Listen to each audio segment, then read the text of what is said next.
আসছে ডিসেম্বরে চালু হতে যাচ্ছে হযরত শাহজালাল আন্তর্জাতিক বিমানবন্দরের থার্ড টার্মিনাল।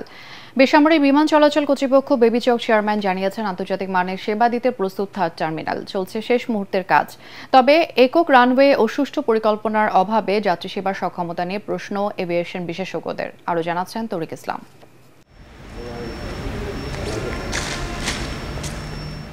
দৃষ্টিনন্দন ও আধুনিক কারুকাজের ছোঁয়ায় নির্মিত হযরত শাহজালাল আন্তর্জাতিক বিমানবন্দরের থার্ড টার্মিনাল। চারিদিকে শুধু অত্যাধুনিক প্রযুক্তির যন্ত্রপাতি। চলছে শেষ মুহূর্তের কমিশনিং ও ধোয়া মোছার কাজ, যেখানে চলতি বছরের শেষ নাগাদ পুরোদমে থার্ড টার্মিনালে যাত্রী সেবা দিতে চায় সিভিল এভিয়েশন।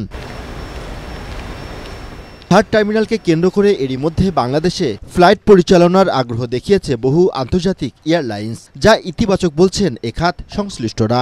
এটাতে অনেকগুলো এয়ারলাইন্স নতুন করে ফ্লাইট অপারেশনের পরিকল্পনা সাজাচ্ছে, নতুন নতুন এয়ারলাইন্স বাংলাদেশে অপারেশনে শুরু করার পরিকল্পনা করছে, কিংবা পুরাতন যেসব এয়ারলাইন্সগুলো আছে তাদের ফ্রিকোয়েন্সি বাড়ানোর জন্য তারা চিন্তাভাবনা করছে।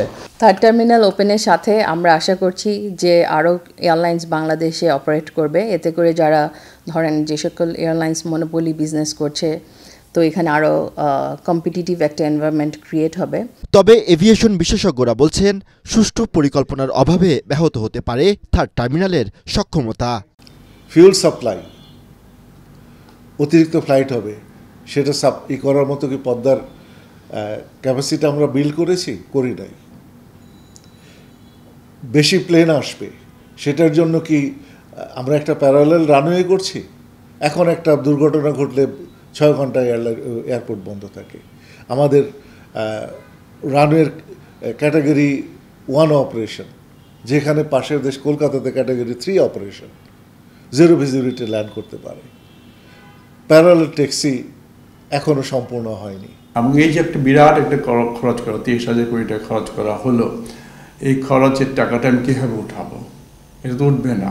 তো আমাকে বাধ্য হয়ে কিন্তু আমাকে নতুন প্যাসেঞ্জার আনতে হবে, নতুন এয়ারক্রাফট আসতে হবে, আমাকে এয়ারক্রাফটের সংখ্যা বাড়তে হবে। সেই দিকটার দৃষ্টিপাতটা আমার মনে হয় ঠিক মতো দেওয়া হয় নাই। অর্থাৎ আমরা 2,20,00,000 কথা চিন্তা করছি, কিন্তু কীভাবে 2,20,00,000 লোক আমি প্রতি বছর আনবো, সেই দিকটা এখন বিবেচনা করতে হবে। বেসরকারি বিমান চলাচল কর্তৃপক্ষ বেবি চক চেয়ারম্যান জানান, আন্তর্জাতিক মানের সেবা নিশ্চিতে চলছে শেষ মুহূর্তের প্রস্তুতি। পৃথিবীর অনেক এয়ারপোর্ট কিন্তু অপারেশন করার পর শাটডাউন করতে বাধ্য হয়েছে। একটা সার্টেন পয়েন্ট অফ টাইম আমাদের কাছে এক্সাম্পল আছে বড় বড় দেশের বড় বড় জায়গায়। সেগুলো সব মাথায় নিয়ে আমরা চেষ্টা করছি যে একবারে অপারেশন করে আমরা কাজটা শুরু করতে পারি। বাট এই বছরের ভিতরে একটা শেষ করার একটা টার্গেট আমার অবশ্যই রয়েছে। পৃথিবীর যে বড় বড় এয়ারফিল্ড আছে তাদের যে স্পেস অনুযায়ী যে সেই অনুযায়ী কিন্তু আমরা থার্ড টার্মিনালে 26 মিলিয়ন ক্যাপাসিটি হ্যান্ডেল করতে পারবো with additional equipments and additional fittings. 2019 সালে শুরু হয় হযরত শাহজালাল আন্তর্জাতিক বিমানবন্দরে থার্ড টার্মিনালের নির্মাণ কাজ। বর্তমানে এই বিমানবন্দর থেকে আন্তর্জাতিক রুটে ফ্লাইট পরিচালনা করছে 38টি এয়ারলাইন্স। 21,000 কোটি টাকা ব্যয় নির্মিত হযরত শাহজালাল আন্তর্জাতিক বিমানবন্দরের থার্ড টার্মিনাল। চলছে শেষ মুহূর্তের প্রস্তুতি। সবকিছু ঠিক থাকলে চলতি বছরের শেষ নাগাদ পুরোদমে অপারেশনে আসবে এই অত্যাধুনিক টার্মিনালটি, যার মাধ্যমে সেবা দেওয়া সম্ভব হবে 1,20,00,000 যাত্রীকে।